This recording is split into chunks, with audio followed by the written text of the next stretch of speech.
மஹிந்திரா வாகனத்தின் சோதனை ஓட்டத்தை முதலமைச்சர் மு.க.ஸ்டாலின் கொடியசைத்து தொடங்கி வைத்தார். அதனை அண்மை செய்தியாக பார்த்துக் கொண்டு வருகிறோம். மஹிந்திரா வாகனத்தின் சோதனை ஓட்டத்தை முதலமைச்சர் மு.க.ஸ்டாலின் கொடியசைத்து தொடங்கி வைத்தார்.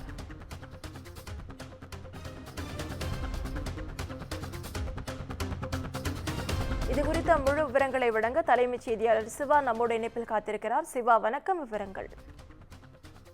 நவீனா, முதலமைச்சர் மு.க.ஸ்டாலின் தலைமைச் செயலகத்தில் பல்வேறு திட்டங்களை தொடங்கி வைக்கக்கூடிய நிகழ்ச்சியில பங்கேற்றிருக்கக்கூடிய நிலையில தமிழ்நாட்டில் வடிவமைத்து உருவாக்கப்பட்டிருக்கக்கூடிய மஹிந்திராவினுடைய மின்சார வாகனம், அதாவது SUV ரக மின்சார வாகனத்தை வாகனங்களுக்கு அந்த வாடிக்கையாளர்களுக்கான சோதனை ஓட்டத்தை தான் முதலமைச்சர் மு.க.ஸ்டாலின் கொடியசைத்து துவக்கி வைத்திருக்கிறார். தமிழகத்தில் திமுக அரசு அமைந்த பிறகு தொழில் வளர்ச்சியை மேம்படுத்த வேண்டும் என்பதற்காக முதலமைச்சர் மு.க.ஸ்டாலின் கிட்டத்தட்ட 2 முறை வெளிநாடு பயணம் மேற்கொண்டிருக்கிறார்.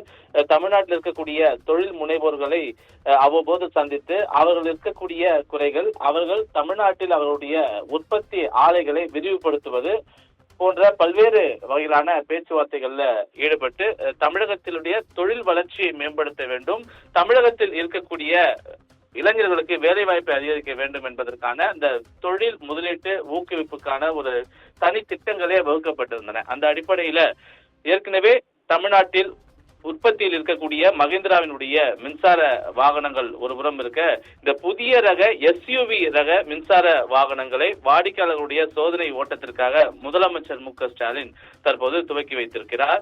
இது முழுக்க தமிழகத்திலேயே வடிவமைக்கப்பட்டிருக்கிறது. குறிப்பாக ஒரு வாகனத்தை எடுத்துக்கொண்டால் பல்வேறு நாடுகள்ல இருந்து வரக்கூடிய பாகங்களை வைத்துதான் அந்த வாகனங்கள் என்பது முழு வகையிலான வாகனமாக உருவெறும். ஆனால் இந்த மஹிந்திராவினுடைய SUV மின்சார வாகனம் என்பது முழுக்க உள்நாட்டிலேயே உற்பத்தி செய்யப்பட்ட ஒரு வாகனம். எனவே இதனுடைய சோதனை ஓட்டத்தை தான் முதலமைச்சர் மு.க.ஸ்டாலின் தற்போது துவக்கி வைத்து அந்த வாகனங்களுடைய செயல்பாடுகள் எவ்வாறு இருக்கிறது, அந்த வாகனத்தில் இருக்கக்கூடிய வசதிகள் எவ்வாறு இருக்கிறது என்பதையெல்லாம் அந்த வாகனத்தில் ஏறி முதலமைச்சர் மு.க.ஸ்டாலின் பார்வையிட்டு வரக்கூடிய காட்சிகளை எல்லாம் நாம் தற்போது பார்த்துக் கொண்டிருக்கின்றோம்.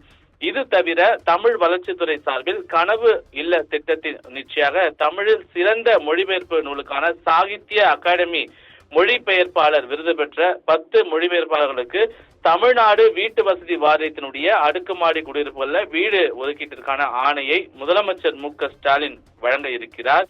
அதே போல அம்பேத்கரனுடைய ஆக்கங்களை எளிய தமிழ் மொழிபெயர்த்து மக்கள் பதிப்பாக முதல் 10 தொகுதிகளை முதலமைச்சர் மு.க.ஸ்டாலின் வெளியிடுகிறார். அதே போன்று கால்நடைத்துறை, தொழிலாளர் நலத்துறை உள்ளிட்ட பல்வேறு துறைகள்ல செயல்படுத்தப்பட்டிருக்கக்கூடிய திட்டங்களையும் முதலமைச்சர் மு.க.ஸ்டாலின் திறந்து வைக்க இருக்கிறார். அதற்கு முன்னதாக உள்நாட்டிலேயே, அதாவது தமிழ்நாட்டிலேயே உற்பத்தி செய்யப்பட்ட SUV ரக மின்சார வாகனத்தை முதலமைச்சர் மு.க.ஸ்டாலின் தற்போது கொடியசைத்து துவக்கி வைத்து அந்த வாகனத்தில் இருக்கக்கூடிய வசதிகளை நேரடியாக பார்வையிட்டு வரக்கூடிய அந்த காட்சிகள் தான் நாம் பார்க்கக்கூடிய இந்த காட்சிகள். நவீனா, விவரங்களுக்கு நன்றி சிவா.